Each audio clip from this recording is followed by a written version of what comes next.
Welcome to టీ10. నేను మీ రేవతి. ఇవాళ మనతో మన స్టూడియోలో ఉన్నారు తెలంగాణ చేనేత కార్మిక సంఘం రాష్ట్ర అధ్యక్షులు శాంతి కుమార్ గారు. ఒకసారి వాళ్ళని చేనేత కార్మికుల పరిస్థితి ఎలా ఉందని ఒకసారి వాళ్ళని అడిగి తెలుసుకుందాం. అన్న నమస్తే. నమస్కారం. బాగున్నారా? ఇప్పుడు తెలంగాణలో చేనేత కార్మికులు ఎంతమంది ఉన్నారు అసలు? తెలంగాణలో చేనేత కార్మికులు అంటే గవర్నమెంట్ లెక్కల ప్రకారంగా అంటే జియో ట్యాగ్ వేసిండ్రు.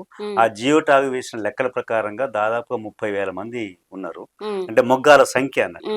కాకపోతే దాని మీద జీవించే వారి యొక్క సంఖ్య అదనంగా ఉంటుంది. రాష్ట్ర వ్యాప్తంగా కూడా చాలా ఎక్కువనే ఉంటారు. 50,000 మంది దాకా ఉంటారు.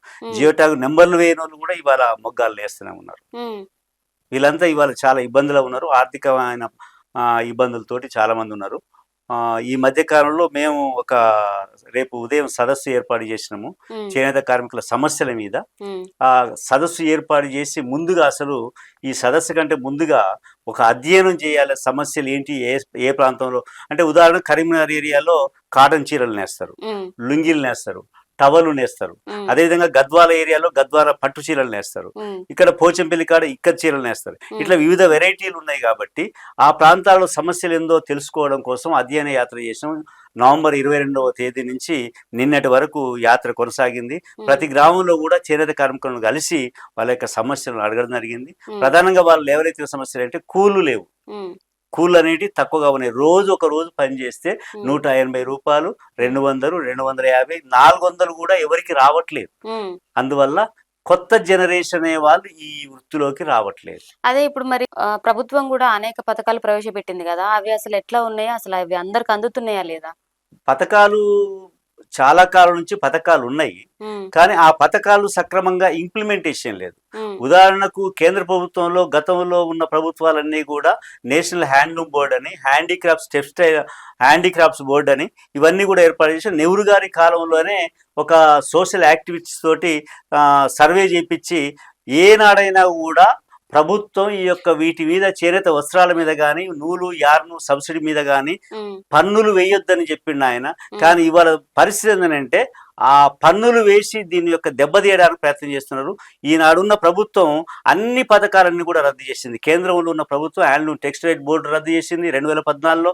అదేవిధంగా హ్యాండీక్రాఫ్ట్స్ బోర్డు రద్దు చేసింది. మహాత్మా గాంధీ బునకర యోజన రద్దు చేసింది. ఐసిఐసిఐ లాంబార్డును కూడా రద్దు చేసింది.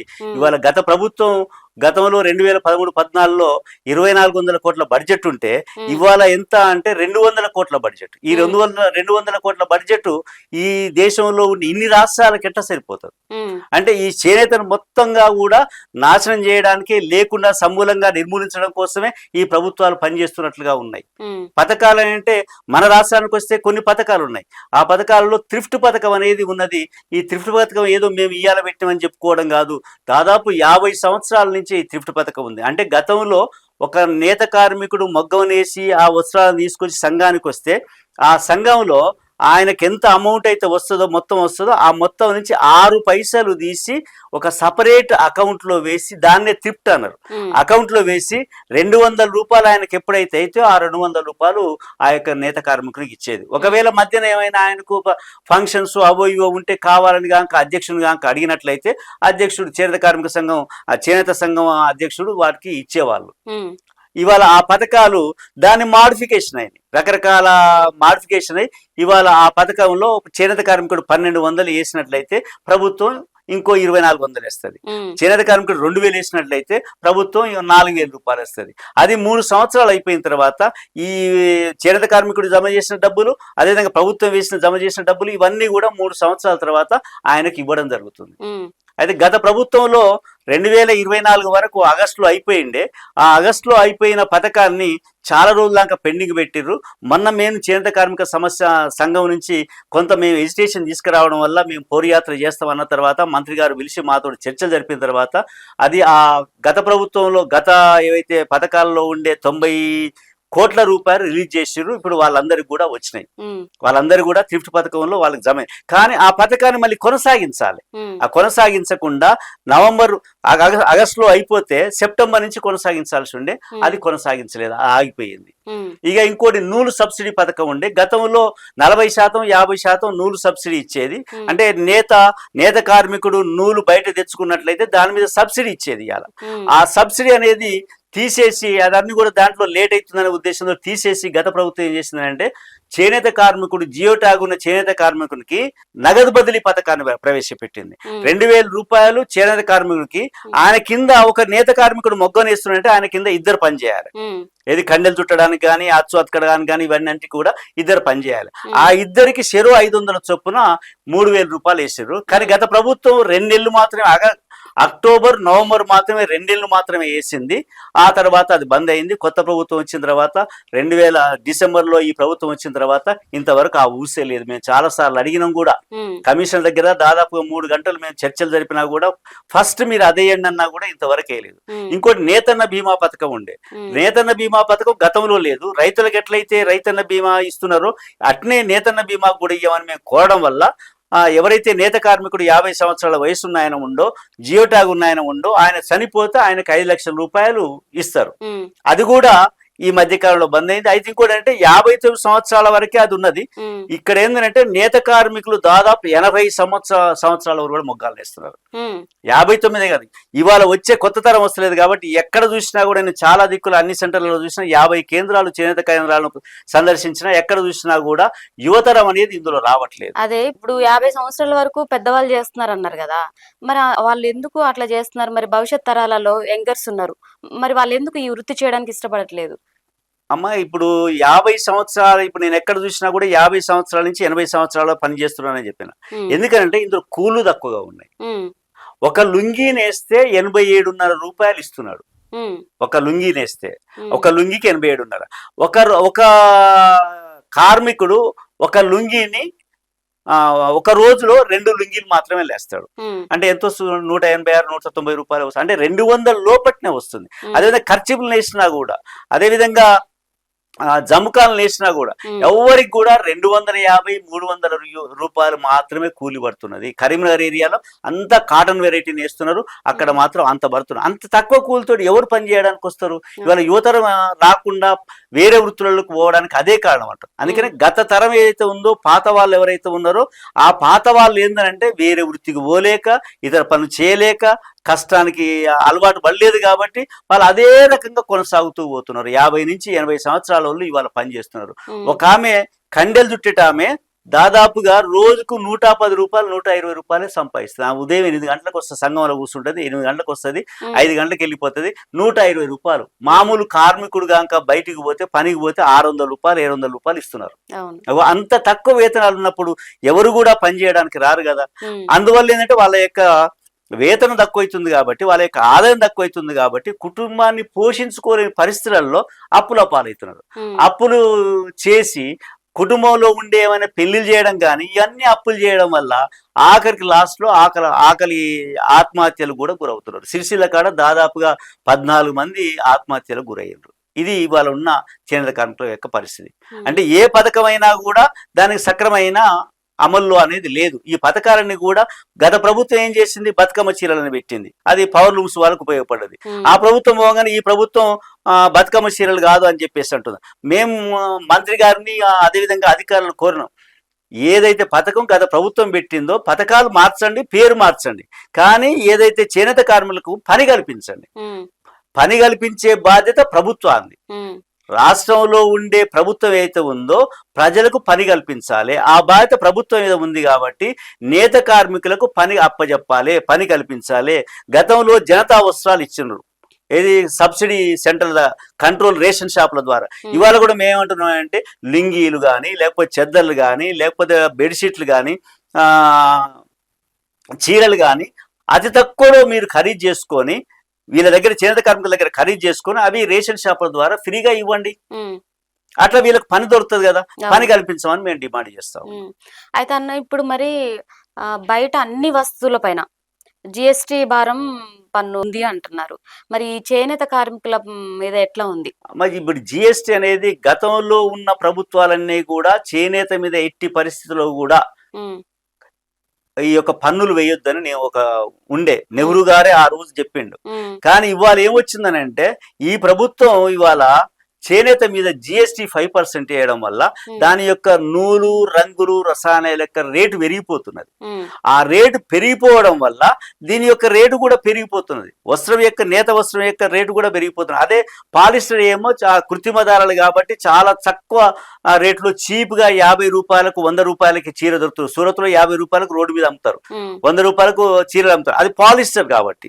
కానీ చేనేత కాబట్టి స్వాభావికంగా లభించే పత్తి నుంచి తయారవుతుంది కాబట్టి ఇది రేట్ ఎక్కువైతుంది. చాలా ఒకప్పటి నుంచి ఇప్పటికి చూసినట్లయితే విపరీతమైన రేట్లు పెరిగినాయి. రంగులకు రేట్లు పెరిగినాయి, అదేవిధంగా నూలుకు కూడా రేట్లు పెరిగినాయి. దానికి సబ్సిడీ ఏమని అడుగుతున్నాం, ఆ సబ్సిడీ కూడా సక్రమంగా కొనసాగిస్తలేదు. అది దానివల్ల వాటికి రేట్లు ఎక్కువైతున్నాయి, మిగతా వాటికేమో రేట్లు తక్కువైతున్నాయి. GST కూడా ఏంటంటే కేంద్ర ప్రభుత్వం ఓన్లీ చేనేత మీద GST వేయడం వల్ల నష్టం జరుగుతున్నది. చేనేత కార్మికులను మొత్తం కూడా సమూలంగా లేకుండా చేయడానికి ప్రయత్నం జరుగుతున్నది మేము అనుకుంటున్నాం. ఈ మధ్య కాలంలో అధ్యయనం చేస్తున్నాం. బట్టి గత ప్రభుత్వాలు ఏ ప్రభుత్వం కూడా చేనేత మీద ఈ యొక్క పన్నులు అనేవి వేయాలి. ఈ ప్రభుత్వం మాత్రమే పన్నులు వేసింది. దాన్ని రద్దు చేయమని చెప్తున్నాం. అయితే రాజీవ్ గాంధీ గారు కూడా మన దగ్గర పాదయాత్ర చేసినప్పుడు ఈ ప్రభుత్వంలో ఏదైతే GST 5%లో 2.5% కేంద్రానికి పోతే 2.5% రాష్ట్రానికి ఉంటుంది.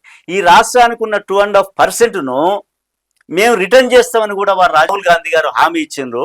మరి అది రిటర్న్ చేయమని కూడా మేము డిమాండ్ చేస్తాం రాష్ట్ర ప్రభుత్వాన్ని. రాష్ట్ర ప్రభుత్వం వసూలు చేసిన GST ఏదైతే ఉందో దాంట్లో 2.5% చేనేత కార్మికులకు రిటర్న్ చేయండి, ఇవ్వండి అని కూడా మేము డిమాండ్ చేస్తా ఉన్నాం. అయితే ఇప్పుడు మరి చేనేత కార్మికుల కూలి గిట్టుబాటు అసలు ఎట్లా ఉంది? కూలీ ఇంతకుముందు అన్నాను మా అమ్మ, ఇప్పుడు కరీంనగర్ ఏరియాలో కాటన్ వస్త్రాలు నేస్తున్నారు. అక్కడ 150 రూపాయలు, 180 రూపాయలు, 200, 250, 300 అంత జరమైన కొంచెం ఎంగులో ఉన్నాయని కొద్దిగా ఎక్కువ నేసినట్లయితే 400 వరకే పడుతుంది కూలి, అంతకంటే ఎక్కువ పడట్లేదు. భార్యాభర్తలు ఇద్దరు పనిచేస్తే, ఒక సంఘంలో ఇద్దరు సభ్యులు ఇద్దరు పనిచేస్తే 700 రూపాయలే కూలి పడుతున్నది. అది కూడా సంఘంలో 25 రోజులే పనిచేయాలి. ఆ 700 తోటి దాదాపుగా 5,000, 6,000 రూపాయలు నెలకు పనిచేస్తున్నారు. 6,000 తోటి ఎట్లా బతకగలుగుతారు? బతకలేని పరిస్థితుంది. కాబట్టి ఆ వృత్తిని వదిలిపెట్టలేక, బయట పని చేయలేక, దాని మీదనే తరతరాలుగా వస్తున్న వృత్తిని వదిలిపెట్టలేక దాంట్లో ఇబ్బందుల పాలై అట్నే బతుకుతూ ఉన్నారు. అదేవిధంగా గద్వాల ఏరియాకు పోయినట్టయితే పట్టు చీర, ఆ గద్వాల పట్టు చీరలో భార్య భర్త ఇద్దరు నేస్తారు. అంటే భార్య కూడా పక్క బూటా పెడుతుంటది. ఆ ఇద్దరు పని చేయడం వల్ల ఆ చీర తయారైతుంది. ఆ చీర కూలి ఎంత అంటే 7,000 నుంచి 18,000 వరకు చీరలు, అంటే డిజైన్ బట్టి. మరి వాళ్ళకి ఎంత పడుతుందంటే నెలకు 10,000 రూపాయలే పడుతుంది. 10,000, 15,000 ఇద్దరు పని చేస్తే. అంటే ఇద్దరు పని చేసినట్టయితే 10,000-15,000 మధ్యనే పడుతున్నది. వాళ్ళకు కూడా కూలి తక్కువనే ఉంది. అందువల్ల యువతరు అనే వాళ్ళు రావట్లేదు ఇందులో. పోచంపల్లి చేనేత గాని, మిగతా వెరైటీ కానీ, టవల్స్ నేసినా కానీ ఎక్కడైనా కూలి అనేది తక్కువగా ఉన్నది.